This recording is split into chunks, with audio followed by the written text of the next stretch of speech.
Before we dive into a whole bunch of applied problems where there's a lot of algebra involved, I want to go over the relationship between three concepts related to motion: displacement, velocity, and acceleration. And displacement, we usually give the symbol S. We don't use D because I think it might confuse things if you take the derivative with respect to D. There's too many D's involved. So S is the displacement, which is the position of a particle or a thing compared to where you started. And the velocity is how fast that's changing. So that is a related rate, which is ds by dt. And we give that the symbol v. Or in some cases you'd see it as s prime instead of ds by dt. And if you think about how fast your velocity is changing, that is the derivative of the velocity function.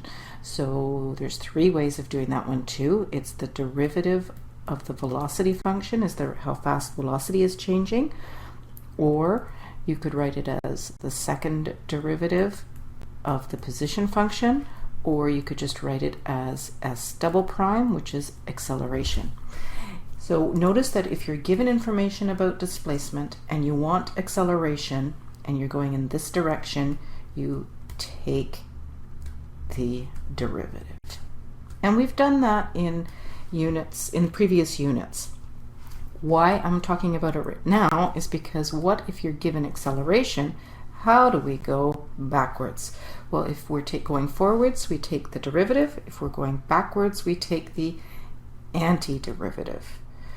So that means if we're given information about acceleration, we can then find information about displacement if we've got enough information about the initial conditions. And the antiderivative or integral, remember those are the same thing. So we can do that using a equation, go forwards and backwards, or we can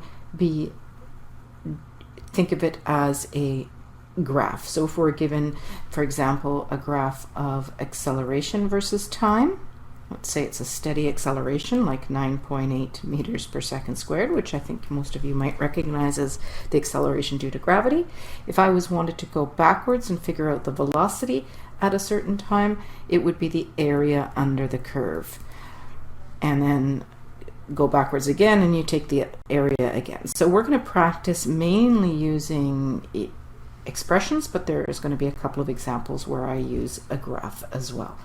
So now on to specific problems.